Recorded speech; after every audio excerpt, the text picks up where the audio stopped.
Yeah.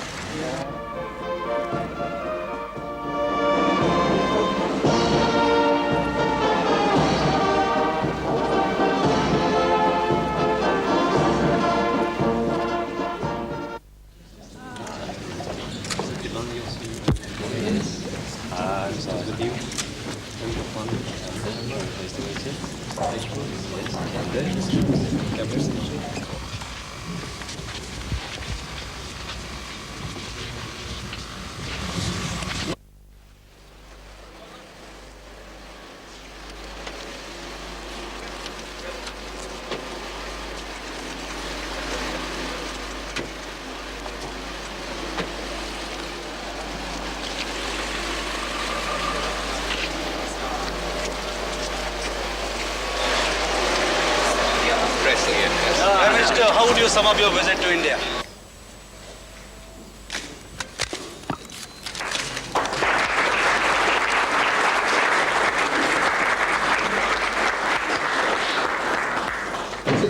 Please sit down, sir. Please sit down.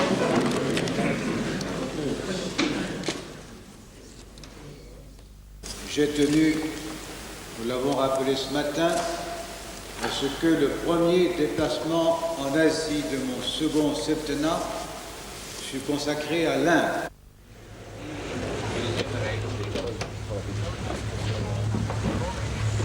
Good morning.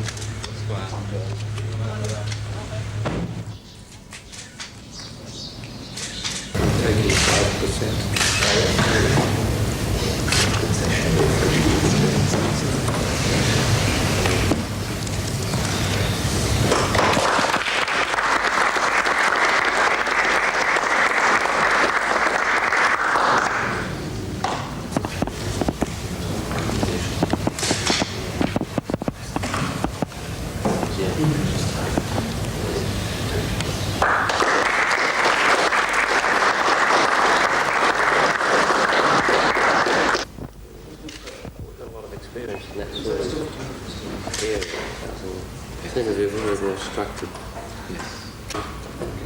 High-level people, they get everything in people.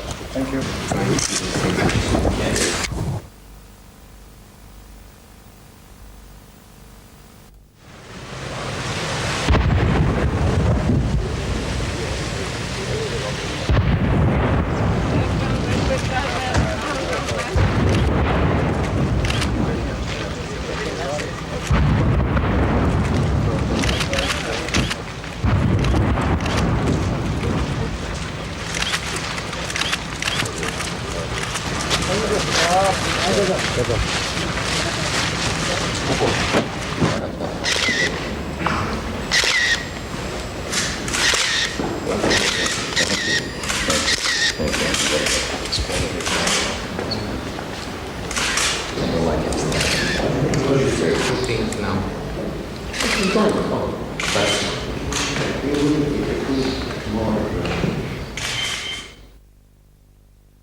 Prime Minister.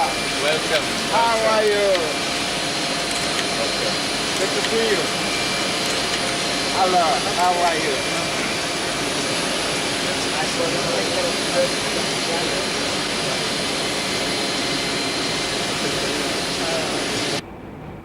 The Special Air India plane carrying him and his party landed at Beijing's capital airport, where he was greeted by the chairman of the reception committee and Minister for Metallurgy, Mr. Chi Yuangjin. He will be with the Prime Minister throughout the tour. Others who greeted him included the Indian ambassador, Mr. Ranganathan, and members of the small Indian community in Beijing. Doordarshan correspondent Muthu Kumar reports that according to the Chinese custom, a visiting dignitary is given a simple welcome bordering on informality at the airport. A warm welcome awaits the Prime Minister later during the day at the Great Hall of the People by the side of the historic Tiananmen Square.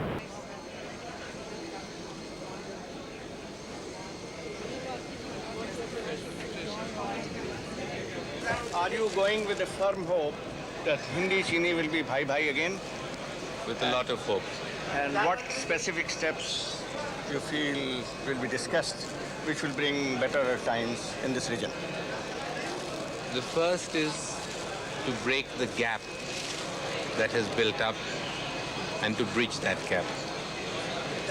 To talk about the important issues. The most important issue between our countries is the border. We will definitely talk about it. Pakistan? We will talk about regional problems, international problems,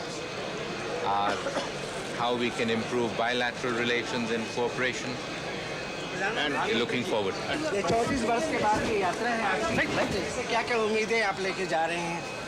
उम्मीदें अच्छी हैं, वातावरण अच्छा है, दोनों देशों में मुझे लगता है कि जो मूड बनी है वो हमारे दोस्ती बनाने के लिए मूड बनी है। जो समस्याएं खड़ी हो गई हैं बीच में उन्हें हल करने के लिए, लेकिन समस्याएं गंभीर हैं, पुरानी हैं, ऐतिहासिक हैं, आसानी से हल नहीं होंगी। दोनों मजबूती से काम करेंगे, पॉलिटिकल विल होगा तो हम कर पाएंगे। Thank you. Mr. Gandhi was given a warm send-off at the airport by his cabinet colleagues, members of parliament and other dignitaries.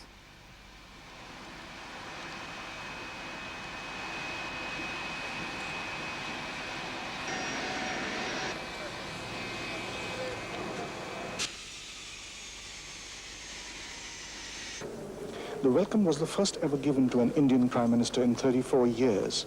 It was a sunny but chilly winter morning when Premier Li Feng received Mr. Gandhi outside the Great Hall of the People. He was escorted inside the hall where a ceremonial welcome took place.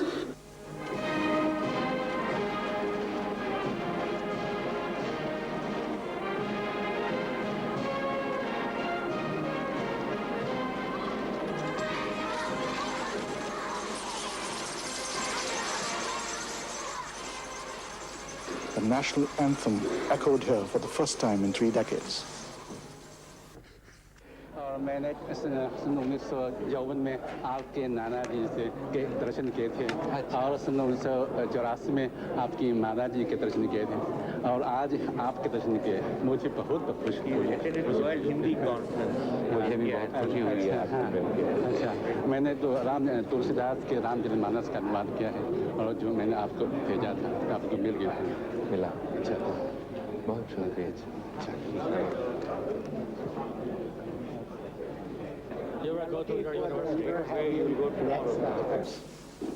The boundary question has come to be a major problem. It touches upon the sentiments and feelings of our people. We do understand that it also touches upon sentiments and feelings in China.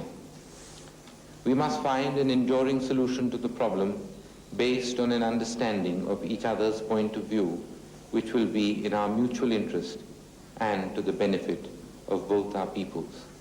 Meanwhile, there is need of peace and tranquility in the border areas. We are confident that the boundary question will be settled amicably. It must be settled within a realistic time frame. India is prepared to... I represent a new generation in India. I was but a boy at the heyday of Sino-Indian friendship. I was still a young man when differences were converted into conflict. I have grown in a world which has not benefited but only disadvantaged by the estrangement between India and China. I have come to office with the firm conviction that between ourselves we must make a new beginning. I am heartened that the Chinese leadership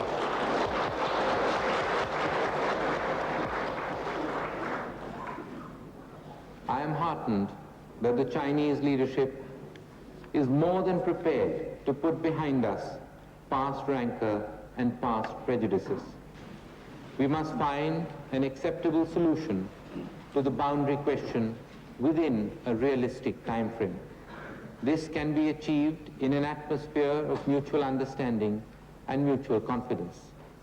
The border issue is a complex one, touching as it does upon the emotions and sentiments of our people. These aspects have salience in China too. We are determined to move in this direction. It is important that while we search for a solution, peace and tranquility are maintained in the border areas.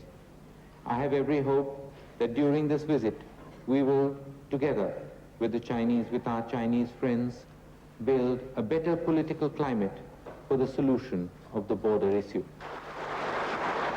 This visit has given us an opportunity to resume dialogue at the highest level.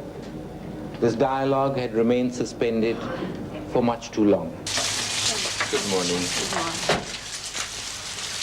Morning.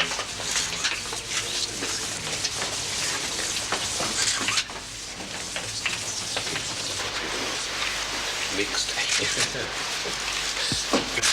Yes, very much. Between ours and here, there's no difference at all.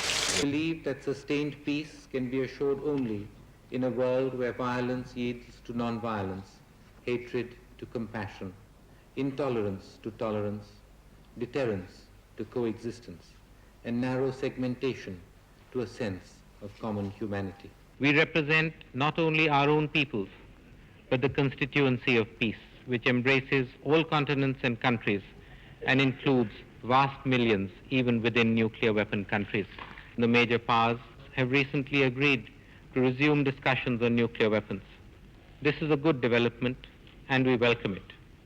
We want these negotiations not to be confined to ways of dealing with only the consequences of improvements in capacity and delivery systems. They must ultimately address themselves to the basic objective, which is the elimination of all nuclear weapons. Furthermore, the discussions and agreements should be more than bilateral. They must apply to all possessors of nuclear weapons. Otherwise, the peril remains open. We are gathered here today defending ourselves, not with weapons, but with words. We will not defend ourselves with war.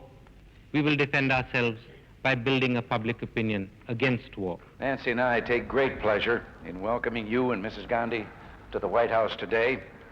We Americans place great value on India's friendship. Our shared democratic ideals serve as a bridge between us. Mr. Prime Minister, you'll find that we respect India's non-alignment and recognize the pivotal role your country plays in South Asia. We are supportive of your efforts and those of others in South Asia. We do overcome past animosities in seeking stability, security, and cooperation in the region. Our countries have areas of disagreement, yet these are opportunities to prove our mutual goodwill by discussing our differences forthrightly. We do so with confidence because we're convinced that our fundamental areas of agreement far outweigh the differences of the moment. Mr. President, Sonia and I are honored and delighted to be here. I bring you, to Mrs. Reagan, and to the warm-hearted people of the United States, the Indian people's greetings and friendship. The United States and India have been developing a tradition of working together. If my visit strengthens that tradition, it will have given further substance to what is, in any case, one of the most important and one of the most pleasantly rewarding of journeys. Mr. Speaker, Mr. President, distinguished members of the U.S. Senate and House of Representatives. 36 years ago, my grandfather, Jawaharlal Nehru, the first Prime Minister of Free India, stood here, the highest forum of the great democracy of the United States of America, to convey the greetings of the people of India and to offer friendship and cooperation in the pursuit of justice, liberty, and peace. This morning, I have the honor to reaffirm that commitment.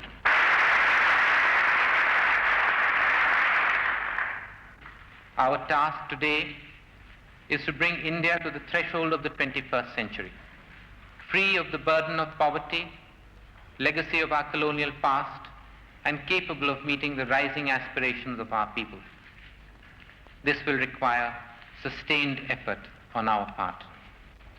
India and the non-aligned movement fervently advocate disarmament, especially nuclear disarmament. Our ultimate objective must be general and complete disarmament under effective international supervision.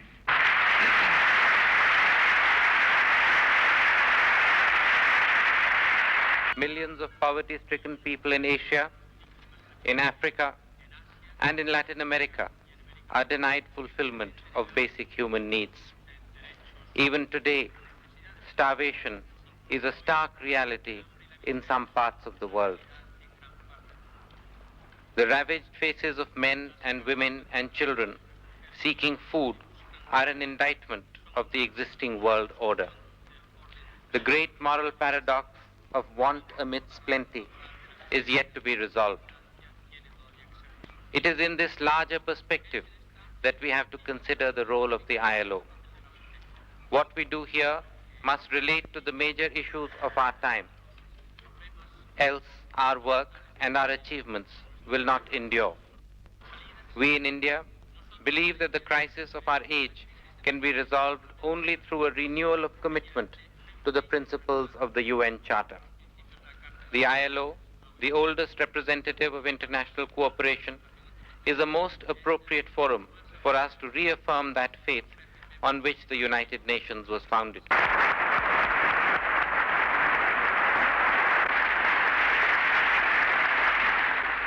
The presentation of the John C. Phillips Memorial Medal, the highest award given by the International Union for the Conservation of Nature to Mrs. Indira Gandhi.